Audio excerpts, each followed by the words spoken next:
I know it's been a minute now. I'm back with the jump off. Child, I've been going through it. Um, no, I can't fit, dum dum head. Um, the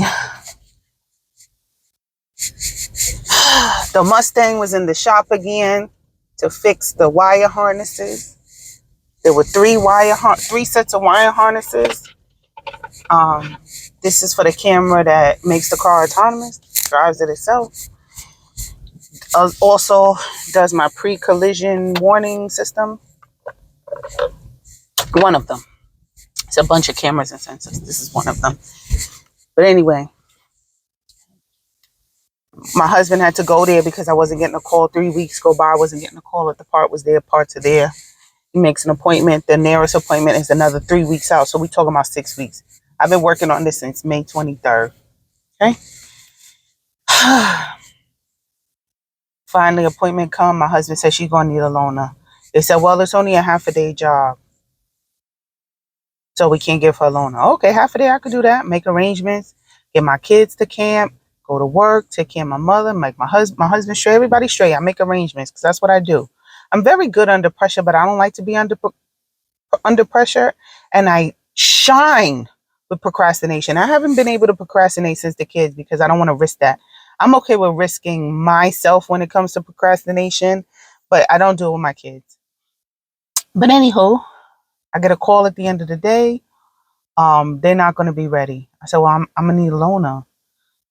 We don't have any left. I'm supposed to have one back by tomorrow morning. Okay. So I get a ride to work. My husband now takes me to work, make arrangements. Thank goodness he is off. Was he off? No, he's not off. He starts late. So this was a Friday. He starts late. Drops the kids off to camp, drops me to work, drops the kids off to camp. Yada, yada, yada, goes back home, yang, yang, yang. I get a call, the loan is back. Okay. My husband comes back and gets me from work. Now I got to do this on my lunch break. Go get the loaner. It is gas. Bleh. It's a Ford Explorer. Fuck it, I need it, right? I haven't pumped gas in a year or paid for gas. And like I barely, when I say barely pay for charging, I'm in desperate times when I'm paying for charging. Like if I'm gonna get me a rapid charge, I'm at 30%, and you can't rapid charge under 20%. I mean, you can, but it's just gonna be slow, and you paying for fast service. So don't do that, right? The only time I pay is like I'm at 30%. I'm at work. I'll go on my lunch break to the Marriott and I'll fast charge. But anywho, when I had the first loaner, it was electric. It was wonderful. Beautiful new car. It was a Subaru. It was nice. This car, 2022 Ford Explorer, only had 4,500 miles on it. That car felt beat to shit. It felt beat to shit. Definitely had a transmission problem, especially going in reverse.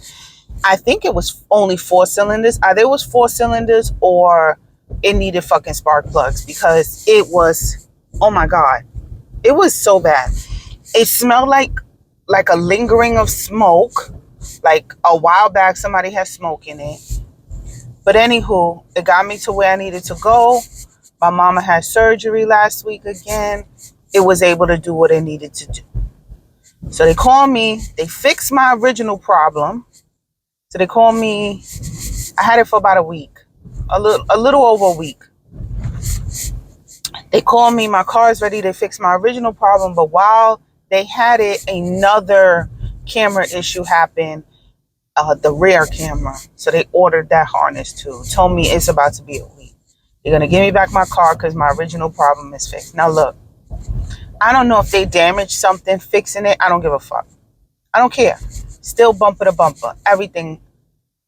Ford, everything's on you until 36,000 miles. Here's the problem. I'm at 34,422 miles. Everything that needs to break now. Okay? Everything that needs to break now. Okay, I bought the car with damn near 30,000 miles on it. I knew what I was doing. It was a drastic cost savings.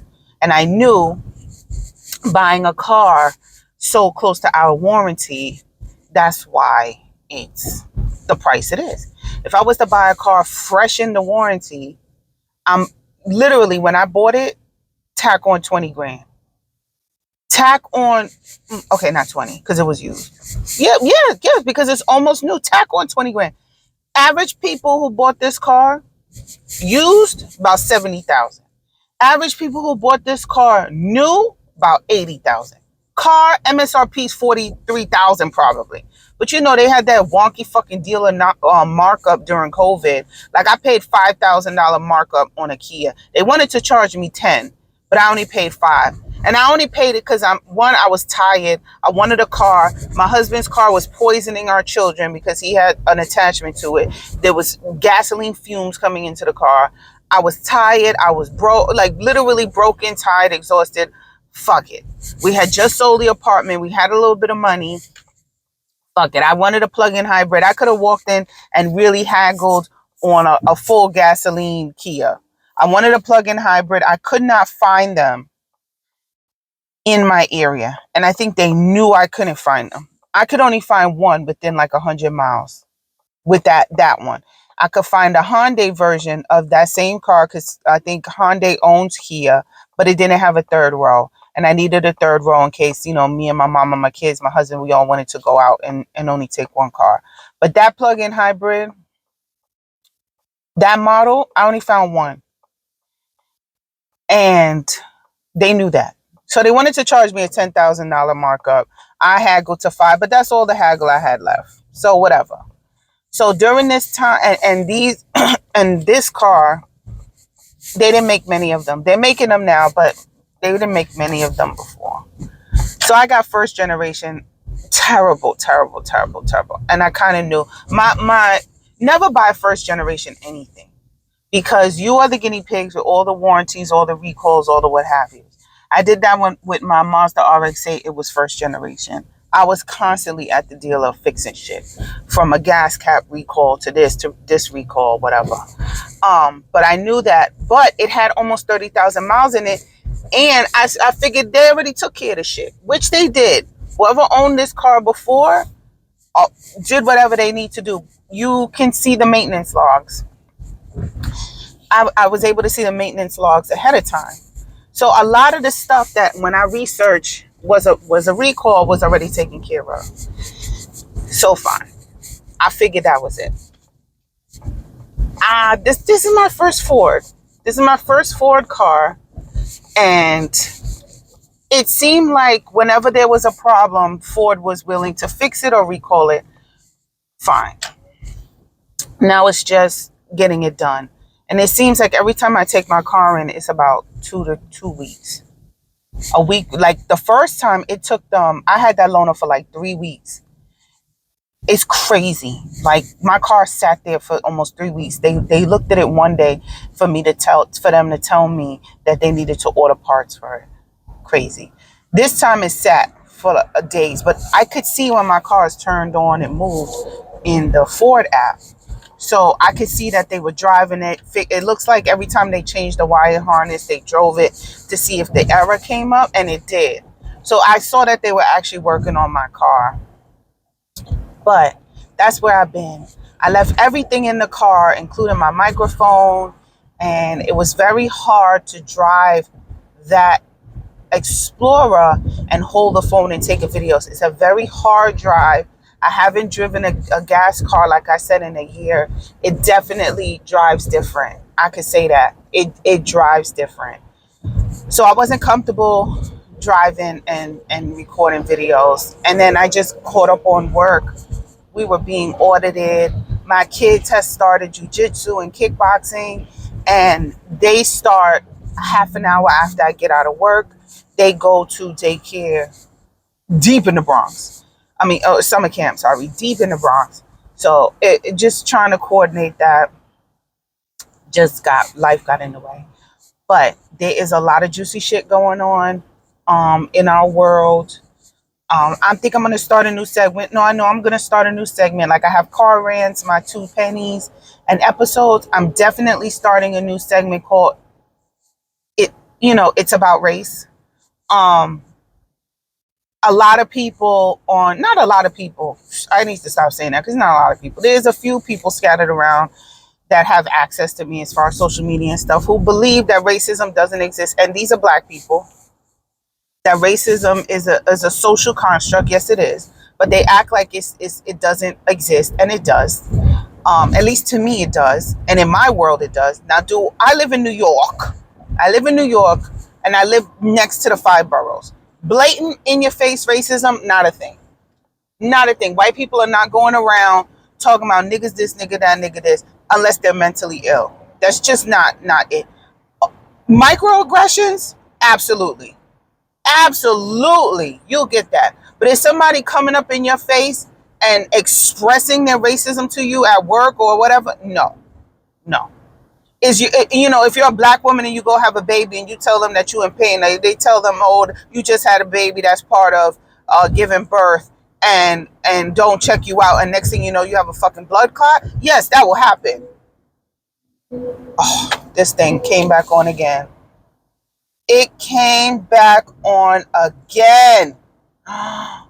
No. Stop it, 5. The same thing I went to go have fixed came back on when I hit a fucking bump. Now I wonder if that's the back harness they talking about. I'm about to scream. So anyway, now I gotta call the dealer. I get there, tell them this fucking thing came back on again. Now I just lost my shit. So yes, you're gonna get microaggressions, you're gonna get all of that, yada yada yada. But what you're not gonna get is the in your face racism. That happens other places. So I come across a lot of that. I repost on my social media, but I feel like that's not the place for me to put it. Definitely the friends group that I have is very much not as out there as me. So, this is my outlet and this is where I'm going to put it. I'm definitely starting a new segment called It's All About Race. So, yeah, look forward to that. My first video is going to start with, the first video in that segment is going to be about the monument for Emmett Till and his mother. That's coming up. And then, so that's going to be the first video. I have another one about, just throw out some topics. This is just all happened within like the last week or so. So some of them I know it's real. Like these articles that come up, I know it's real. Some of them I have to do my research and vet them and make sure they're real and they're not just fucking clickbait. But I know the one about the Biden and Emmett Till thing is real. I know that's real. But I saw another one about a CBS headline that said ex-con misses job interview and removes his shirt to save people in a car accident. Now, reading that headline, you might not think anything is wrong with it, but I do. It was a black man in the picture who was described as an ex-con.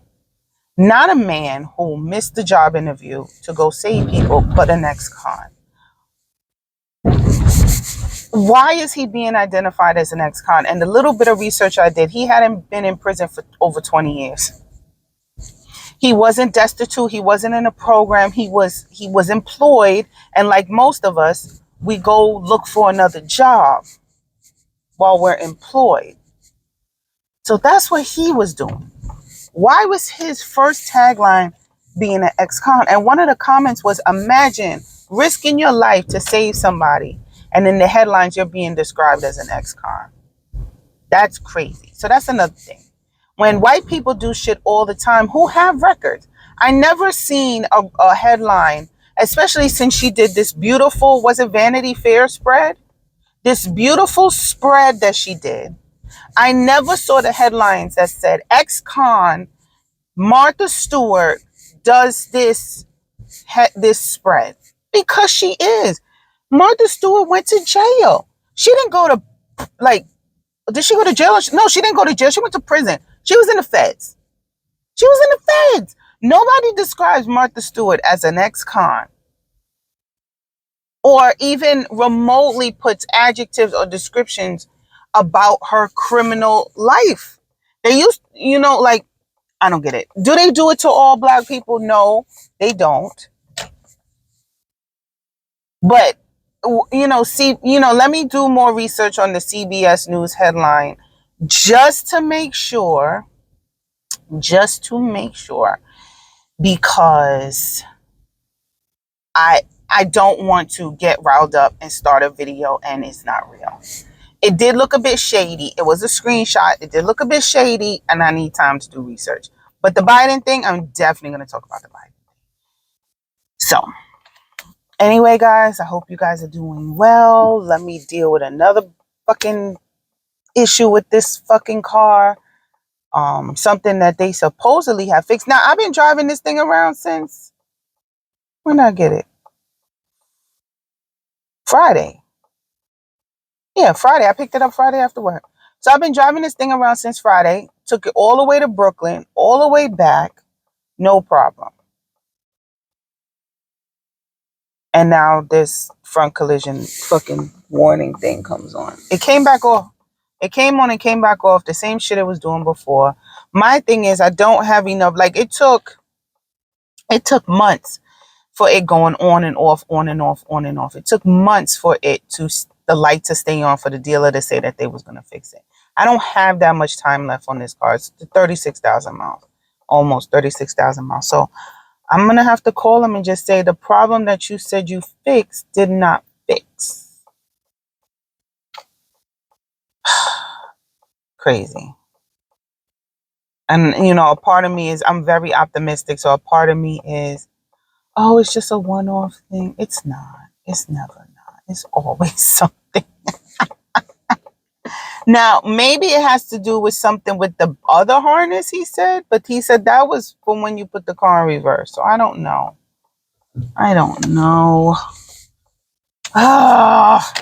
I hate to admit when I made bad purchases. I really am a fan of the whole idea of this car. I don't know if any other models are having this problem, like the 2022 or maybe even the 2023. But definitely this first generation 2021 is up. Like, is there a lemon law? Like, how many times do they have to fix it before they have to give me another one? I gotta go on the forum and look to see what other people do. There's like, oh my God. And then like, I looked at like the trade-in value, half of what I paid for this motherfucker. It's not even been a year yet. Could you imagine? I think I paid $52,000 for this car in October. They didn't want to give me 25. I looked it up. 25. I ain't even have this bitch a year. I don't want to admit defeat, but can't win them all, folks. Can't win them all. And it sucks because this is not just like a camera. This camera also controls my ability to use my cruise control. That's the big thing. With that fault, you can't use the cruise control. Son of a bitch.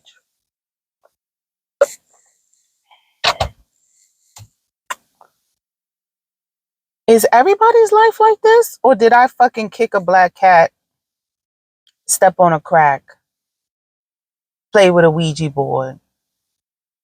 And maybe I'm like, and probably people's lives are way more intense. Like I probably got like bougie girl, third world problems. And I'm here talking about, woe is me.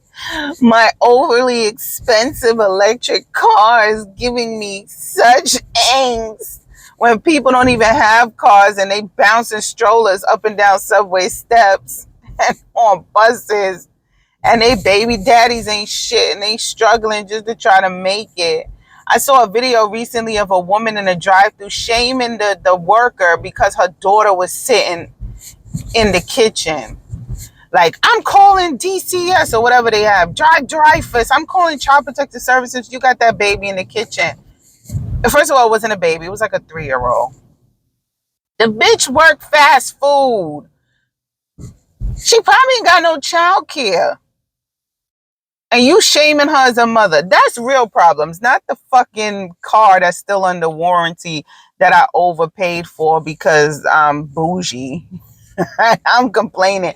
My life is so hard. Oh my God. And I'm a pretty level-headed person, but I definitely caught myself about to have a spoiled girl moment. Lord, reground me. Your Lord, your God and your Lord, reground me.